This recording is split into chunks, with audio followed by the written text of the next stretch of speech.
World War II was not decided by tanks, bombers, or generals. It was quietly tilted by something that should never have worked at all. A truck, not a tank, not artillery, not a weapon designed to win wars, just a truck. German commanders prepared their defenses around what they believed truly mattered: heavy armor, air power, and doctrine-perfect weapons. They studied American tanks. They tracked bomber production. They calculated artillery ranges. What they ignored, what they dismissed, were American trucks. And that mistake changed the battlefield, because by late 1944, German soldiers began reporting something that made no sense. Firepower that sounded like naval bombardment coming from ground level. Heavy explosions where no artillery should have been able to reach. Weapons appearing, firing, and disappearing before counterfire was possible. The reports were waved aside. Improvisation meant weakness. A truck mounting a large gun meant desperation. That belief felt logical. It was also catastrophically wrong. What German intelligence failed to understand was not the weapon itself, but the system behind it. A system that did not wait for perfect designs. A system that did not separate naval, army, and logistics into rigid silos. A system that treated war as an industrial problem, not an engineering contest. America was not inventing new weapons faster. It was recombining existing ones faster. Surplus guns, standardized trucks, crews trained well enough to adapt, no long development cycles, no doctrinal debates, no delays. On paper, these vehicles should have been fragile. In reality, they were unpredictable, and unpredictability is lethal. You can plan for a tank. You can map artillery. You cannot prepare for firepower that violates your assumptions. This is the part of World War II most people never learn. Not a battle, not a hero, but a hidden logic, one that allowed ordinary trucks to become one of the most feared weapons on the battlefield. And once you understand that logic, you begin to see how the war was really decided. If this opening surprised you, stay with the story, because what comes next explains why Germany never fully recovered from this mistake. German commanders did not underestimate America because they were careless. They underestimated America because their logic made sense. Before 1944, German military thinking was built on a clean, orderly hierarchy of power. At the top were tanks, artillery, and aircraft, the instruments that decided battles. Below them were support systems, logistics, transport, supply. Trucks belonged firmly at the bottom of that hierarchy. They were necessary, but irrelevant. They moved things. They did not decide outcomes. This belief shaped everything Germany prepared for. When German intelligence assessed enemy strength, it asked the same questions it always had. How many tanks? How many guns? How much armor? How many aircraft? These were the metrics that mattered. These were the weapons that could be measured, categorized, and countered. A truck did not fit that framework. In German doctrine, a weapon was only dangerous if it was designed to be one. That design process mattered deeply. Effective weapons came from careful engineering, specialized factories, and years of refinement. They were born inside doctrine and supported by manuals, training pipelines, and rigid command structures. Improvisation was not innovation. It was what you did when you had failed. So, when reports began filtering in about American trucks carrying unusually large guns, German analysts reacted instinctively. They did not see a threat. They saw disorder. To them, this was proof that American forces lacked proper self-propelled platforms. Proof that they were compensating for shortcomings. Proof that their enemy was being forced to cut corners. The conclusion was reassuring and dangerously wrong. What German planners missed was that their assumptions about how weapons came into existence no longer applied. They believed that combining systems across branches, naval weapons on army vehicles, for example, was inherently inefficient. To them, specialization was strength. Anything that violated those boundaries had to be inferior. But America was fighting a different kind of war. The United States did not treat weapon development as a linear process. It treated war as a logistical equation. If a gun existed, and a vehicle existed, and the combination could be made to work well enough, then the solution was already acceptable. Perfection was not the goal. Speed was. This difference in mindset was subtle, but it was decisive. German officers believed danger could be recognized by appearance. Tanks looked dangerous. Artillery looked dangerous. Aircraft looked dangerous. Trucks did not. A truck had no armor. It had no silhouette that triggered alarm. It did not signal intent. That blindness created a gap not in defenses, but in perception.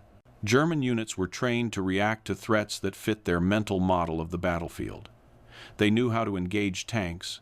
They knew how to disperse under artillery fire. They knew how to hide from aircraft.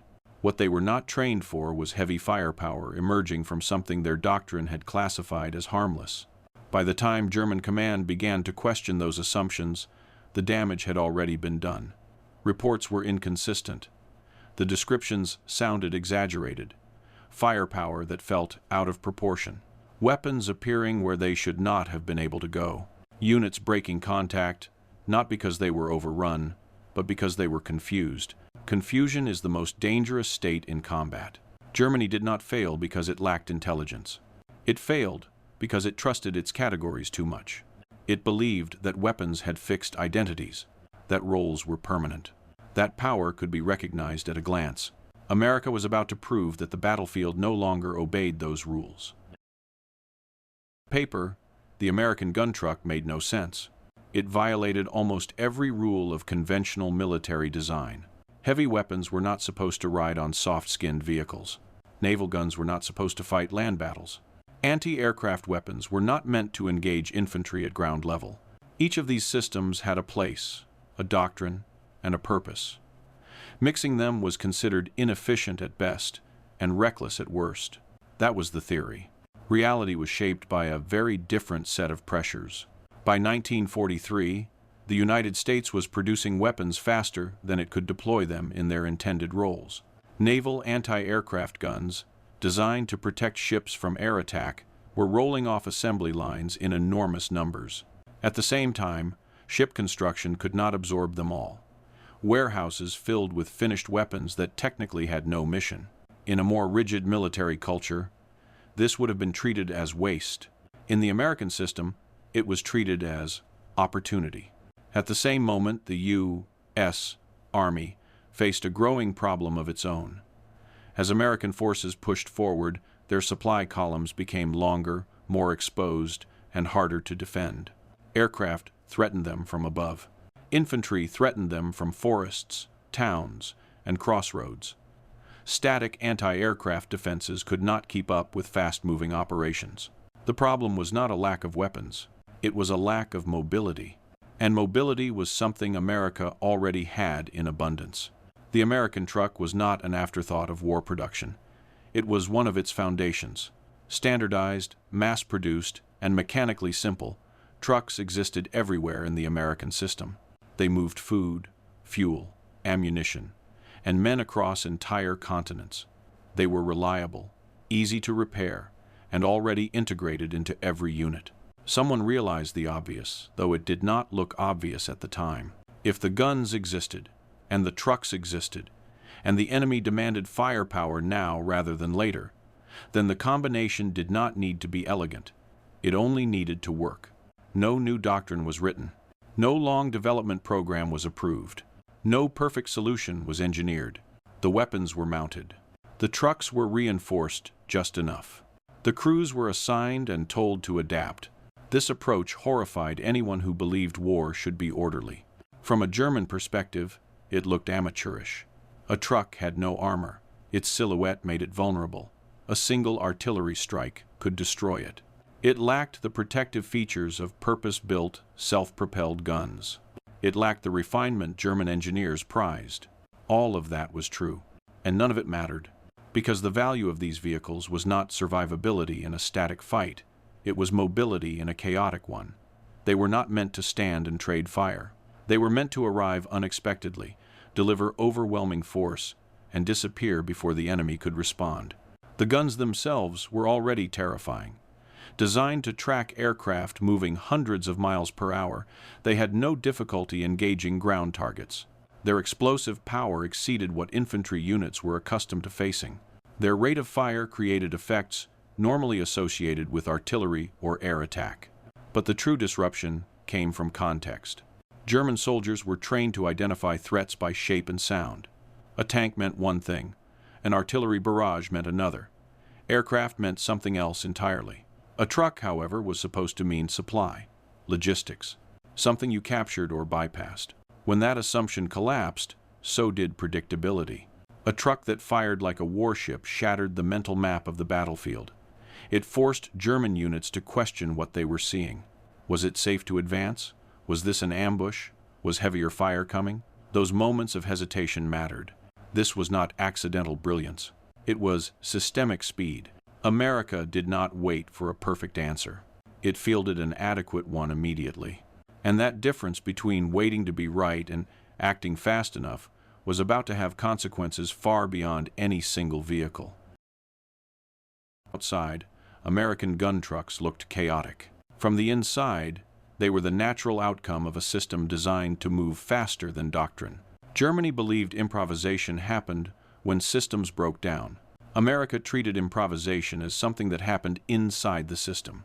This difference began far from the battlefield, inside factories, depots, and supply offices where decisions were made without waiting for centralized approval. American war production was not just large, it was modular. Weapons, vehicles, and crews were produced as interchangeable components rather than as single, sacred designs that could not be altered. A gun did not belong permanently to a ship. A truck did not belong permanently to logistics. A crew did not belong permanently to one role. They were parts in motion. This mindset changed how problems were solved. When a unit encountered a threat, it could not easily counter low-flying aircraft, infantry infiltrations, or fast-moving attacks. The response was not to request a new weapon and wait months. The response was to ask a simpler question. What do we already have that can solve this right now? The answer was often sitting nearby. Naval anti-aircraft guns existed in quantity. Army trucks existed everywhere. Crews trained to track fast targets already existed.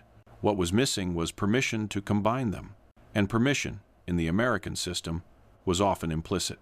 American command culture tolerated experimentation as long as results followed.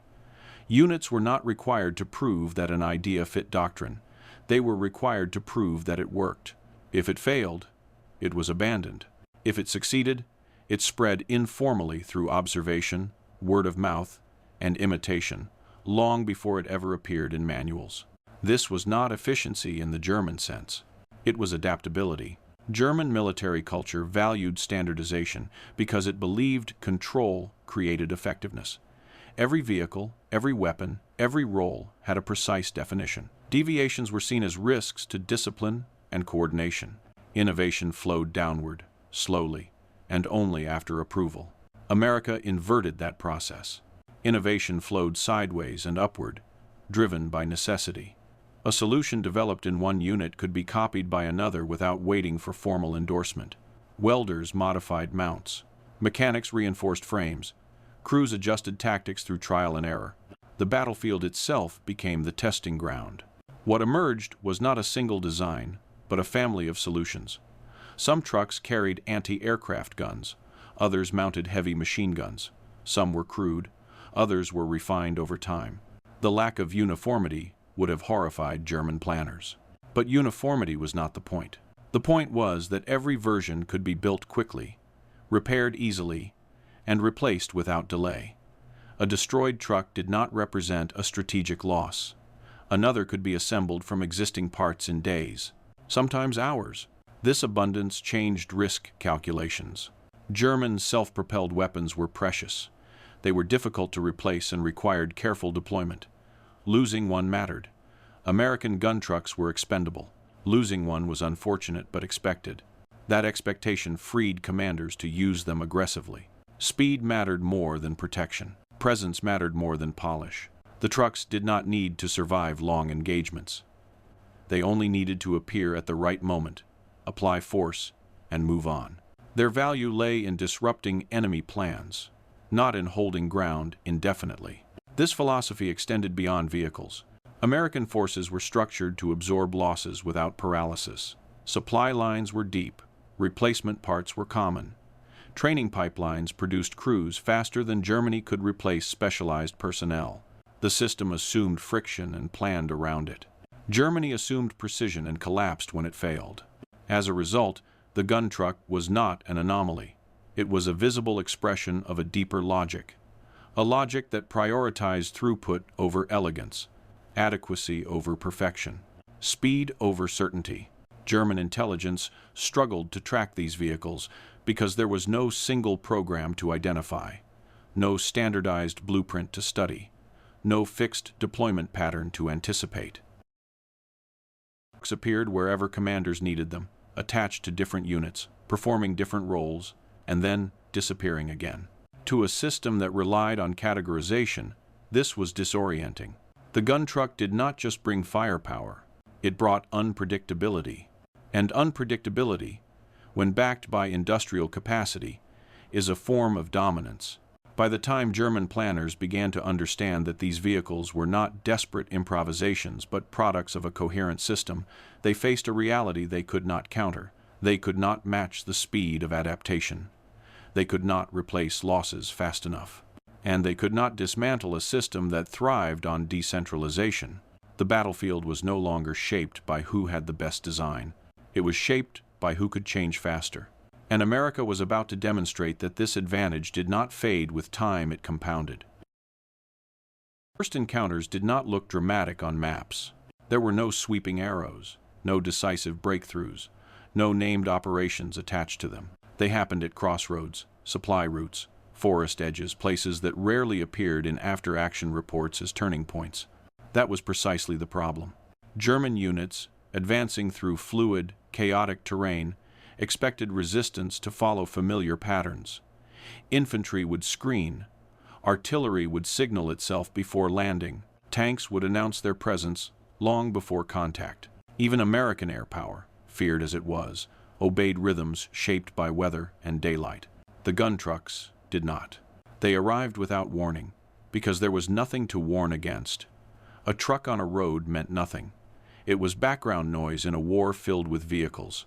German troops were trained to read silhouettes and sounds, and a truck's shape triggered no alarms. Then it fired. The shock was not just physical, it was cognitive. The sound did not match the source. The violence did not match the vehicle. Heavy explosions tore through formations that had not dispersed. Firepower, normally associated with artillery or naval guns, erupted from something that should have been harmless. In those first moments, German units did not respond effectively because they did not understand what they were facing. Understanding takes time. Combat rarely provides it. Infantry reacted instinctively, seeking cover that would have protected them from small arms or machine gun fire. Trees, shallow folds in the ground, buildings not built to withstand heavy explosive force. Those instincts, learned through years of fighting, suddenly failed them. What followed was confusion. Was this an ambush? Was heavier fire coming? Was it safe to advance, or wiser to withdraw? Gun truck crews did not linger to answer those questions. They had no interest in prolonged engagement. Their purpose was not to hold ground. It was to disrupt momentum. They fired. They displaced. They vanished. When German units attempted to bring artillery to bear, they discovered another problem. By the time observers located the source of fire and transmitted coordinates, the target was already gone. Trucks that could relocate quickly forced the enemy into a constant state of reaction. Reaction favors the faster system. Early reports reflected this uncertainty. Descriptions varied, some exaggerated, some contradicted each other. Weapons seemed larger in memory than they were in reality. Effects felt out of proportion to the number of vehicles involved. German command struggled to reconcile these accounts with existing intelligence assessments. That struggle mattered. In war, confidence is as important as numbers. When frontline reports do not align with expectations, commanders hesitate. They question their assumptions. They delay decisions. That delay creates openings. German doctrine relied on clarity, clear threats, clear counters, clear escalation. The gun trucks produced none of these. They blurred categories. They existed somewhere between artillery, anti-aircraft fire, and mobile infantry support. There was no single response that fit. Meanwhile, American units began to understand the psychological leverage they possessed. Crews learned when to reveal themselves and when to stay hidden. They discovered that a brief, intense burst of fire was often enough to break an advance. They refined movement patterns, striking where German forces least expected resistance and withdrawing before retaliation could organize. This was not planned brilliance. It was learning under pressure. Each successful engagement reinforced the same lesson: unpredictability multiplied effectiveness. A gun truck did not need to destroy entire units to succeed. It needed to interrupt plans, force caution, and inject doubt. German soldiers began to associate certain sounds with danger that could not be categorized. Not the rumble of tanks, not the whistle of shells. Something sharper, mechanical, out of place. Fear followed pattern recognition. Once fear took hold, its effects spread faster than any vehicle. Veterans warned replacements. Rumors moved through units ahead of official guidance. Stories circulated about vehicles that fired like ships and disappeared like ghosts. Exaggeration amplified impact, but exaggeration itself became a weapon. Command attempted to adapt. Guidance was issued. Engage these vehicles with heavy weapons. Avoid infantry assaults. Suppress with artillery. In theory, these responses were sound. In practice, they were difficult to execute. Resources were limited. Fuel was scarce. Air support was unreliable. Units were already stretched thin, trying to meet multiple threats at once. Diverting attention to hunt fast-moving, expendable targets rarely seemed worth the cost until the cost of ignoring them became clear. By then, the pattern was set. Gun trucks were no longer isolated curiosities. They were a recognized, if poorly understood, presence. They appeared across sectors, attached to different formations, performing different roles. There was no single point of failure to eliminate, no headquarters to strike, no doctrine to exploit. The shock was not that a truck could carry a large gun. It was that the battlefield no longer respected expectations. Germany had prepared for a war defined by recognizable threats. America was introducing threats that refused to look like threats at all. That realization marked a turning point, not because of casualties alone, but because it forced German forces into a defensive mental posture. They could no longer assume that what they saw matched what they faced. And in war, once certainty is lost, initiative soon follows. The important effect of the gun trucks was not what they destroyed. It was what they changed inside the enemy. German losses attributed directly to these vehicles were real, but they were not decisive by themselves. What proved decisive was how quickly the gun trucks altered German behavior. Units did not need to be annihilated to be neutralized. They only needed to hesitate. Hesitation kills momentum. German infantry doctrine depended on confidence. Advances required timing, coordination, and belief that threats could be identified and managed. Tanks absorbed attention. Artillery forced dispersion. Aircraft imposed delays. Each threat had a learned response. The gun trucks broke that pattern. They introduced a category of danger that did not announce itself properly.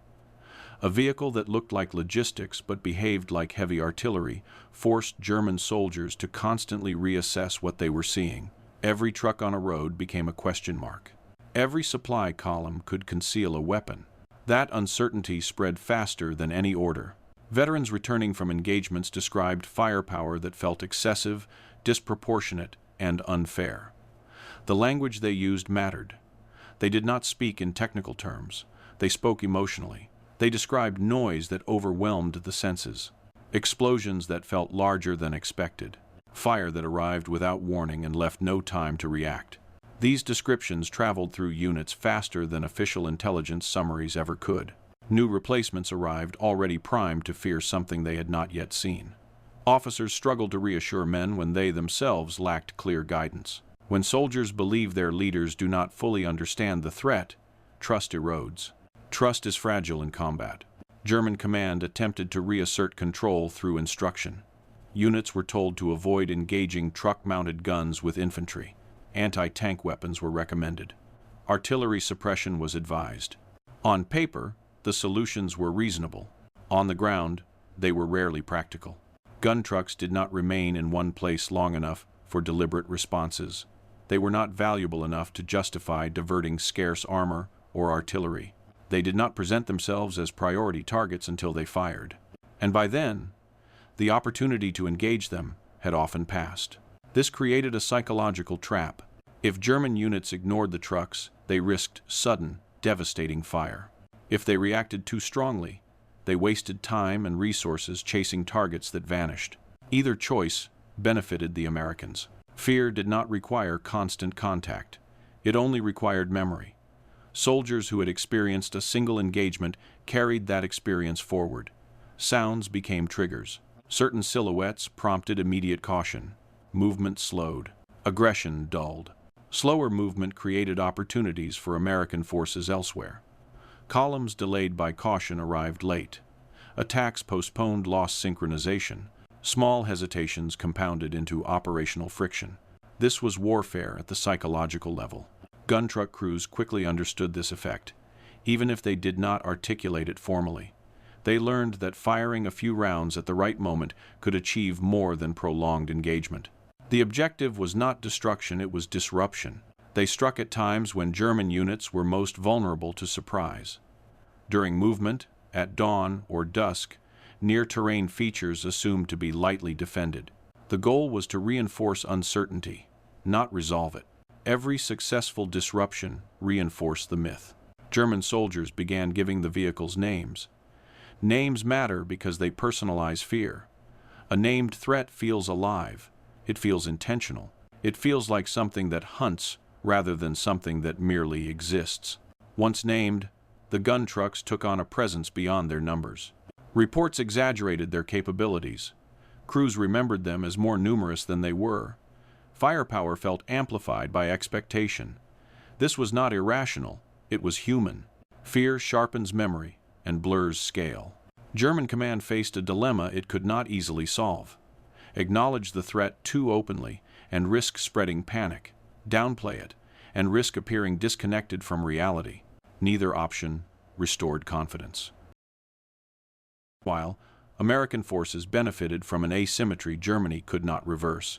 American troops did not fear the gun trucks. They understood them as tools, imperfect, sometimes vulnerable, but effective. Familiarity reduced anxiety. Success reinforced trust in the system that produced them. Confidence breeds initiative. Gun trucks were deployed flexibly, attached to different units as needed. Their presence reassured American forces operating on exposed roads or holding thin lines. They became symbols of support arriving where it was not expected. This contrast mattered. One side saw chaos. The other saw adaptability. The psychological impact extended upward as well. German officers, trained to impose order through doctrine, found themselves responding to threats that did not fit doctrinal boxes. Planning became reactive. Decision-making slowed. The gap between frontline experience and high-level understanding widened. Wars are not lost only when armies are destroyed. They are lost when belief collapses. By late 1944, German forces were fighting not just Allied firepower, but a creeping sense that the battlefield itself was no longer predictable, that their enemy could turn ordinary objects into weapons, that there was no safe assumption left. The gun trucks did not need to dominate the battlefield. They needed only to haunt it. And once fear became ambient, once it no longer required direct contact to influence behavior, the psychological advantage could not be undone. Firepower had opened the door. Fear walked through it. In 1944, the contrast could no longer be ignored. Germany and America were fighting the same war, but they were fighting it in fundamentally different ways. Germany approached warfare as an engineering problem. America approached it as a throughput problem. For German planners, effectiveness was inseparable from design. A weapon earned its place on the battlefield only after it had been perfected. It needed a defined role, a dedicated platform, and a doctrine refined through careful study. Every system had to justify itself through elegance and precision. This philosophy produced impressive machines. It also produced bottlenecks. Each new German vehicle required specialized factories, trained crews, unique spare parts, and time Germany increasingly did not have. Losses were not just tactical setbacks, they were structural wounds. When a purpose-built system was destroyed, replacing it was slow, difficult, and costly. America accepted a different trade. American planners were willing to field weapons that were not ideal, not refined, and not beautiful, as long as they could be produced, deployed, and replaced quickly. The standardization of trucks, engines, and components meant that loss did not cripple capability, it merely triggered replacement. This difference shaped behavior at every level. German commanders treated specialized vehicles as assets to be preserved. Their deployment was cautious, calculated, and often delayed until conditions felt optimal. American commanders treated gun trucks as tools to be used aggressively. If one was lost, another would appear. The system assumed attrition and absorbed it. Attrition, when planned for, becomes leverage. The gun trucks embodied this contrast. They were not designed to win head-to-head duels against heavy armor. They were designed to be present everywhere else, filling gaps, reacting faster than the enemy, and imposing costs that exceeded their own value. Germany's response revealed the limits of its philosophy. Once German command recognized the threat, it attempted to counter it in the only ways it knew how.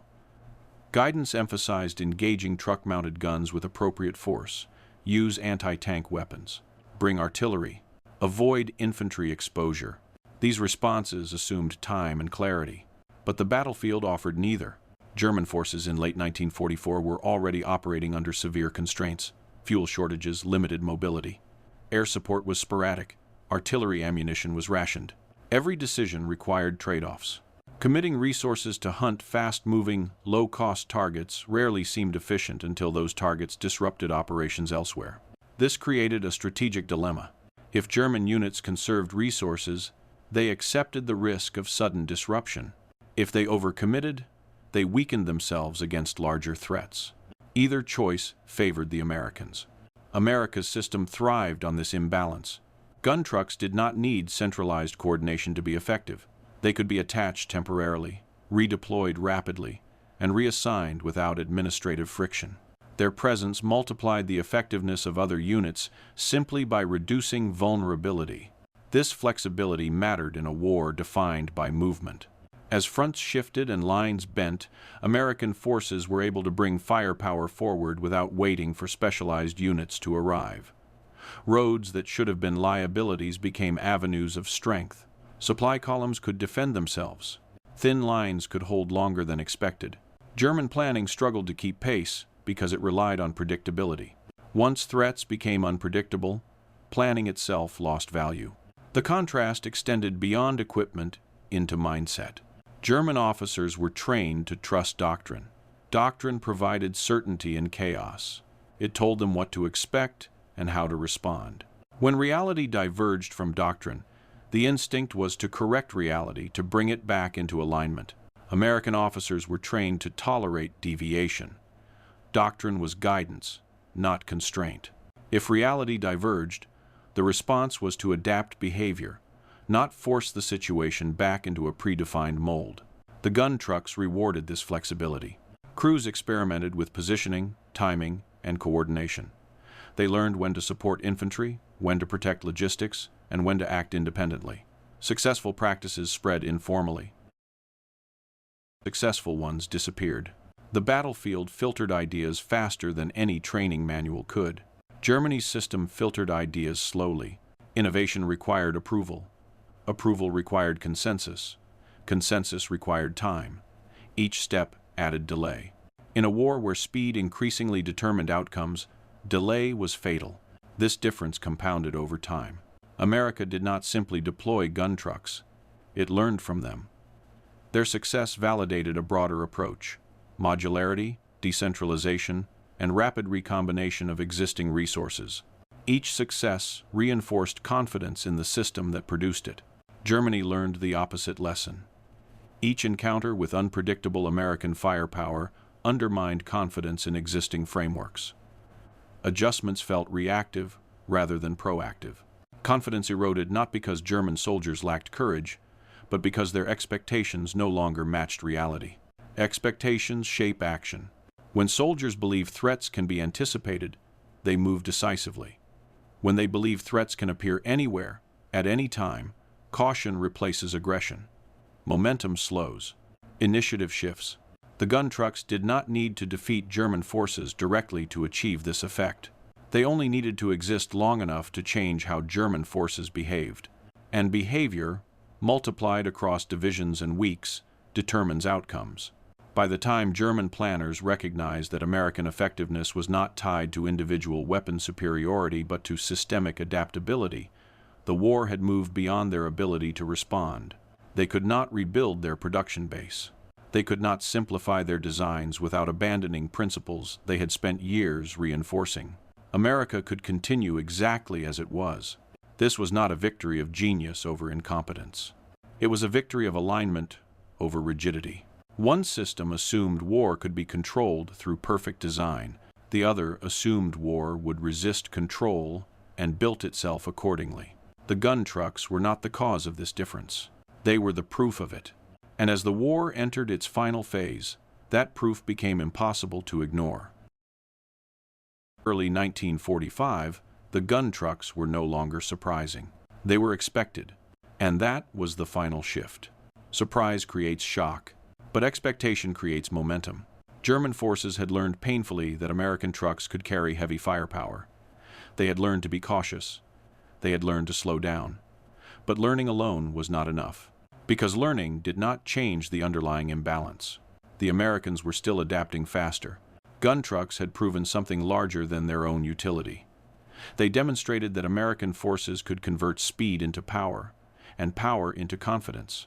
Once that confidence set in, it began to reshape how entire formations operated. American units moved differently when they knew mobile firepower could appear on demand. Supply routes became more aggressive. Advancing columns took risks they would otherwise avoid. Thin defensive lines held longer because reinforcement did not require waiting for heavy units to arrive. The battlefield began to compress. Every mile advanced reduced German reaction time. Every delayed German movement increased American options. Gun trucks did not need to dominate engagements to influence outcomes. Their presence shortened American decision loops and lengthened German ones. Decision speed is a force multiplier. As American forces pushed eastward, the nature of fighting changed. German units were increasingly forced into reactive postures, responding to pressure rather than shaping it. When they attempted to regroup, mobile American firepower disrupted assembly areas. When they attempted to withdraw, roads were no longer safe corridors. Even when gun trucks were not physically present, their possibility influenced behavior. German commanders planned as if they might appear. Infantry advanced more cautiously. Columns dispersed unnecessarily. Time was spent securing routes that had once been considered low risk. None of these actions were irrational, but together, they drained tempo. Tempo, once lost, is difficult to recover. Meanwhile, American doctrine absorbed the lesson without formal acknowledgement. There was no grand announcement that warfare had changed, no declaration that trucks were now frontline weapons. Instead, practices spread quietly. Units expected flexibility. Commanders assumed improvisation would be supported rather than punished. This normalized adaptability. By this stage of the war, Germany no longer had the luxury of adjustment. Its production base was damaged. Fuel shortages were crippling. Experienced personnel were irreplaceable.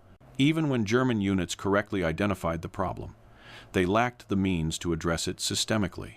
America had built a system that grew stronger under pressure. Germany had built one that required stability to function. The contrast became undeniable during the final advances. As American forces crossed rivers, secured towns, and pushed toward the heart of Germany, mobility and firepower moved together. Gun trucks protected bridging operations, guarded flanks, and suppressed resistance where heavier assets could not be brought forward in time.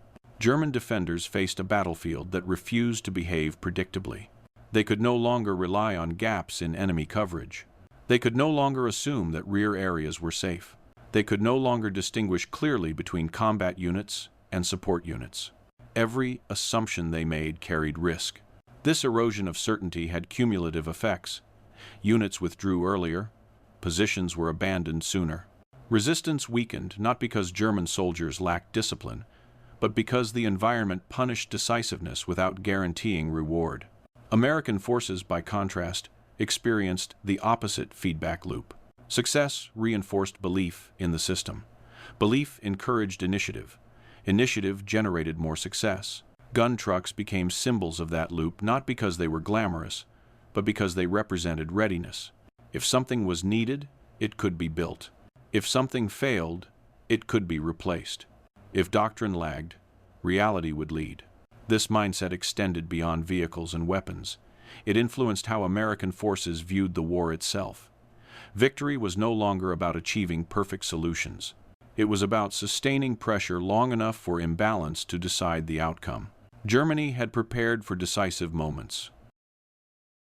America prepared for decisive processes. By the time the war entered its final months, the outcome was no longer in question. Not because of any single weapon or battle, but because one side had created a self-reinforcing advantage that the other could not reverse. The gun trucks were not the reason Germany lost the war, but they revealed why Germany could no longer win it. They showed that the conflict had moved beyond contests of design and doctrine into contests of adaptability and endurance.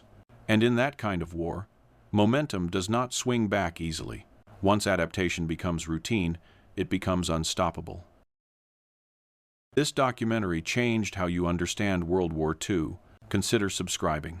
This channel explores the hidden systems, quiet decisions, and overlooked forces that shape history beyond the battles everyone already knows.